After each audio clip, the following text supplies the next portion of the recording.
GSPM, 나비다, 나비톡, JF. 아동권리 협약이라는 게 뭔지 이런 걸 좀 알려주시면 감사합니다. 기본적으로 사람이 태어날 때 네. 가지고 이제 인간의 존엄성이나 가치를 가지고 태어나게 됩니다. 네네. 기본적으로 이제 뭐 성별이나 국적, 피부색, 언어, 뭐 신분 종교에 상관없이 사람이라면 누구나 이제 인간으로서의 존엄성을 유지하기 위해서 네. 마땅히 이제 기본적인 권리를 가지고 태어나게 네. 되죠.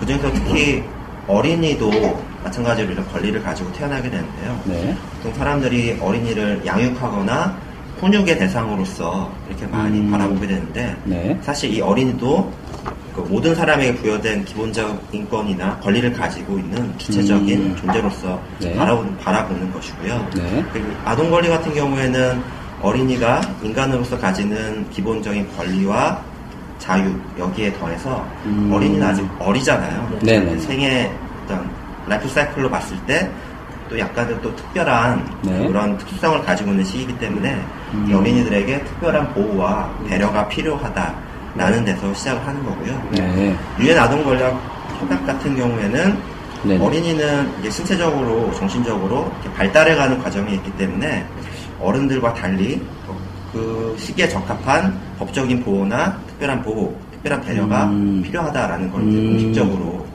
전달해주는 의미죠. 네. 일단 그래서 이게 제가 아끼는 CRC라고 이렇게 약자로 표현을 하던데요. 네. 그걸 잠깐만 좀 풀어주실 수 있으실까요? CRC요? 네네. 발음이 별로 좋지 않아요. 캐나다에 오신 분이 네네. 그것도 좋습니다. 네.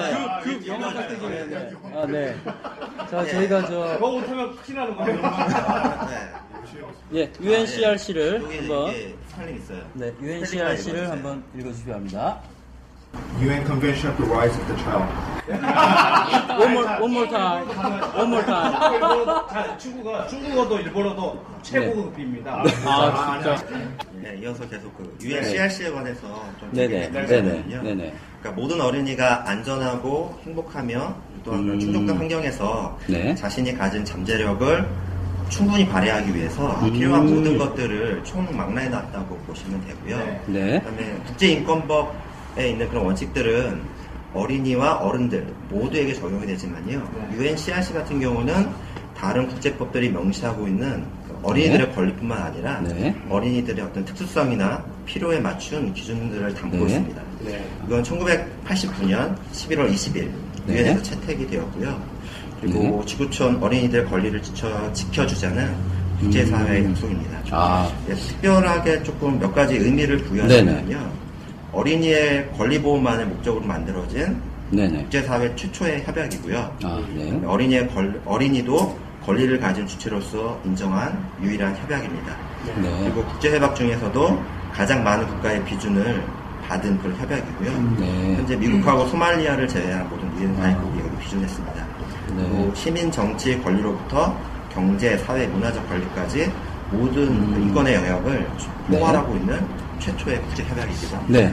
네. 말씀 들어보니까 저희 나비다가 추구하고 있는 것이 그 한 사람의 개인의 무한한 가능성을 가지고 세상을 바꿔보자라는 거지 않습니까? 그러면 UNCRC에서 말하고 있는 그 어린아이들의 무한한 잠재력, 그것을 권리로 인정하고 그들만의 그 잠재력을 세상을 바꾸기 위한 노력으로 바꿔보기 위한 가장 기초적인 단계의 협약이라고 보면 되겠네요.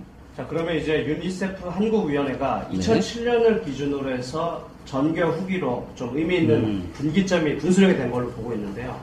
홈페이지에 잘 나와 있습니다. 홈페이지 방문하시면 되고 2008년부터 2015년까지 중점 사업 5가지를 하겠다 이렇게 밝혀 있습니다. 자, 항목을 간단히 보면 뭐 영유 아들에 대한 생존과 발달, 또 기존 교육, 기초 교육과 성평등, 그리고 어린이 보호 이런 등등의 5가지 사업이 있는데 다 중요할 겁니다. 근데 그 중에서도 가장 우선시 되어야 할 한 사업이 있다면 장 선생님이 생각하시기에 이거는 반드시 먼저 돼야 된다. 이런 것들을 소개해 주시면 감사하겠습니다.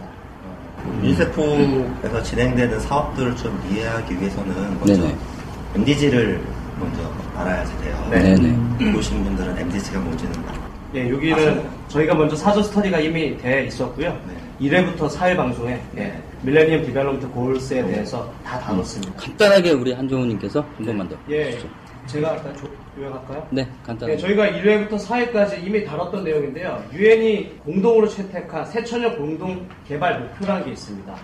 자, 전 세계에는 8가지 카테고리로 가장 지금 사회적 문제다라는 것을 모두가 동의했던 거고요. 네네. 이걸 매년 보고서를 내고 있습니다. 매년? 예. 네. 그래서 2009년, 10년을 저희가 읽고 네. 1회부터 4회까지 스터디를 했던 거고요. 네. 그 각가지 꼭지는 여러분들이 들으시면 잘 아는 내용들입니다. 그렇죠. 환경에 대한 문제라든지 순서를 바꿉니다. 환경이라는 문제 또는 기초 교육에 대한 문제, 또 성평등의 문제, 특히 여성에게 어떤 권한 부여를 해야 된다는 문제.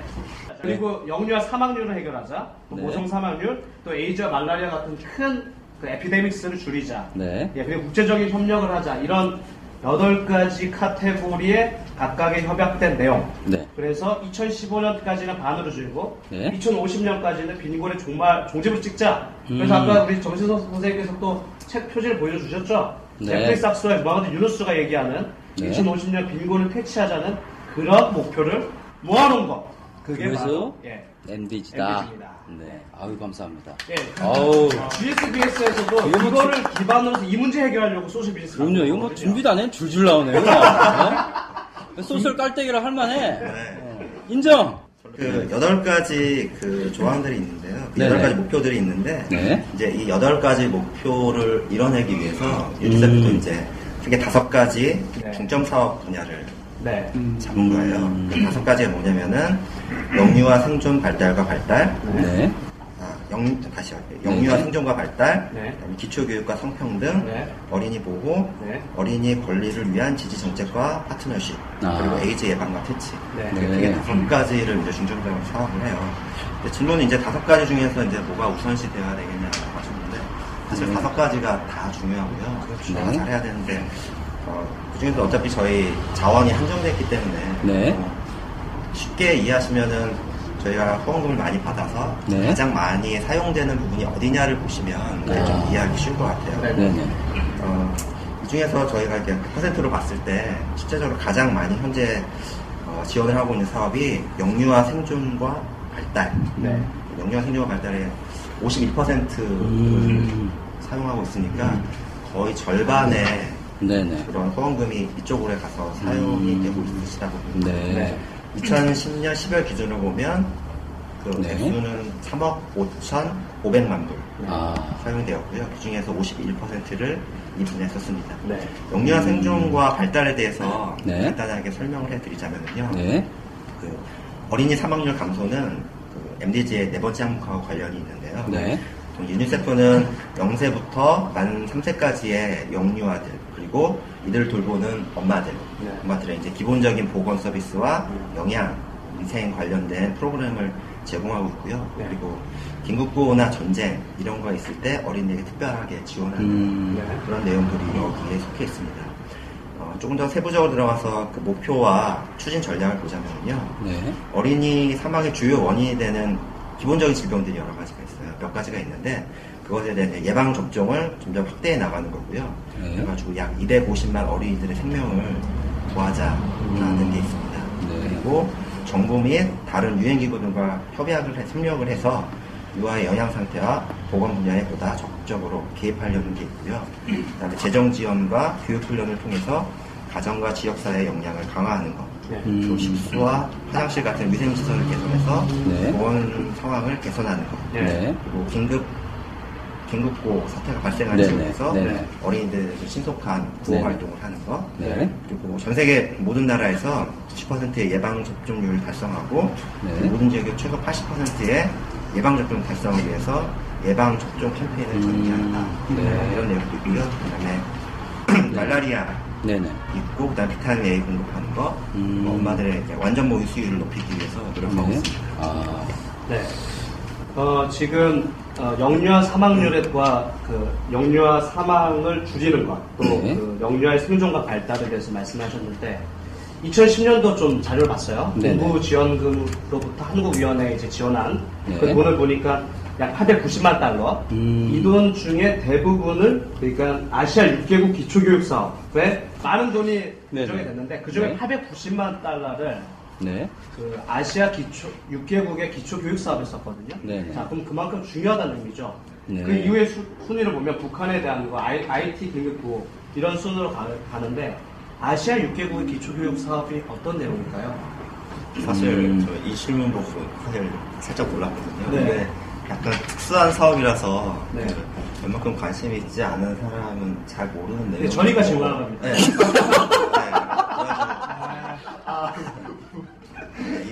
이거를 이게 스쿨스포 아시아라는 캠페인이에요. 네. 그리고 이게 우리 돈으로 저희가 100억 원을 지원을 한 예, 예. 거고요. 네. 그래가지고 이게 890만 달러가 된 거예요. 근데 이 프로그램을 알려면 먼저 박양숙이라는 박양숙. 예, 이분을 아셔야지 되고요. 네. 그다음 두 번째는 스쿨스포 아프리카라는 예. 그런 프로그램을 알아야지 돼요. 예. 박양숙 여사가 어떤 분이시냐면요. 네. 2007년도에 고려대학교에 발전기금을 100억 원을 기부하신 분이고요. 그 다음에 2010년 말에 유니세프에 100억 원을 또 기부하신 우리나라에서 하는 개인 기부로는 아마 이렇게 많이 기부하신 분은 없을 거예요. 굉장히 훌륭하신 분인데 이분이 이제 그 100억 원을 유니세프에 기부하면서 이 돈이 아시아 지역 어린이들을 위한 교육 사업에 지원을 해달라고 이렇게 명시를 하시면서 저한테 100억 원을 주셨거든요. 네. 그래가지고 이제 그 100억 원이 일종의 시드머니가 돼가지고 시작하게 되는 그 프로그램이고요. 이 스쿨스포 아시아라는 프로그램이 있기 전에 스쿨스포 아프리카라는 유니세프 프로그램이 있었어요. 이거는 그 2004년 12월에 유니세프하고 그 남아공의 넬슨 만델라 재단, 그리고 독일에 있는 함부르크 국제법 발전위원회가 이렇게 세 군데가 함께 모여서 런칭한 그런 교육 프로그램이고요. 그 내용은 그 교육 환경이 열악한 남아프리카에 있는 6개 나라, 앙골라, 말라위, 루안다, 모잠비크, 남아프리카 공화국, 짐바브웨. 여기 있는 어린이들에게 학교를 지어주고 교사진 양성하고 양질의 교육 기자재를 제공해주는 이런 프로그램을 이제 2004년부터 시작을 했었거든요. 근데 이것 역시 이제 MDG에서 이 캠페인도 이제 2015년까지 이제 모든 어린이가 초등교육 과정을 마치게 하자는 그 MDG 항목하고 관련된 내용이고요. 그 스쿨스포 아시아는 이런 이 스쿨스포 아프리카의 아시아 버전이라고 생각하시면 어떤 돼요. 국가들이 있을까요? 네네. 여기 있는 이 6개국은요, 베트남, 라오스, 파푸아 뉴기니, 티모르, 필리핀, 몽골 이렇게 6나라를 중심으로 지금 시작하고 있습니다.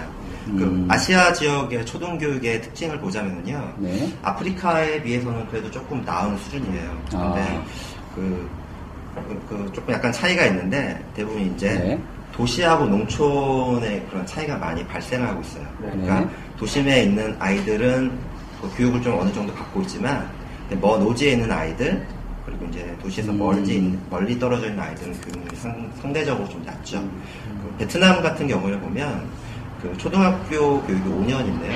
5년 교육을 마치는 그 인구 구성을 보자면 그 베트남의 주 구성원이 킨족이라고 있는데 킨족 같은 경우에는 약 86%가 이 초등교육을 받고 있어요. 근데 베트남에 있는 소수민족들 같은 경우에는 약 60%가 교육을 받는다고 하거든요. 그러니까 이런 도시와 농촌 사이에 있는 이런 불균형을 불평등을 좀 해소하기 위해서 지금 하고 있습니다. 그리고 지금은 6개국으로 시작하고 있는데요. 이제 점점 더 나이가 그 나라들이 확대되어가는 그런 거를 앞으로 기대하실 수가 있습니다. 네. 근데 이제 뭐 워낙 너무 많은 사업들을 펼치시고 그 어린이 저는 이제 단순하게 우리가 영유아 뭐 이렇게 활동이라든지 생존에 대한 어떤 구호 활동이라든지 이런 것들이 좀 제가 뭐 잘 몰라서 그런지 몰라도 뭐 단순하게 생각을 했었는데 아주 구체적이고 굉장히 저희들이 전혀 예상치도 못한 어떤 그런 사업들이 굉장히 많은 것 같네요, 지금 보니까.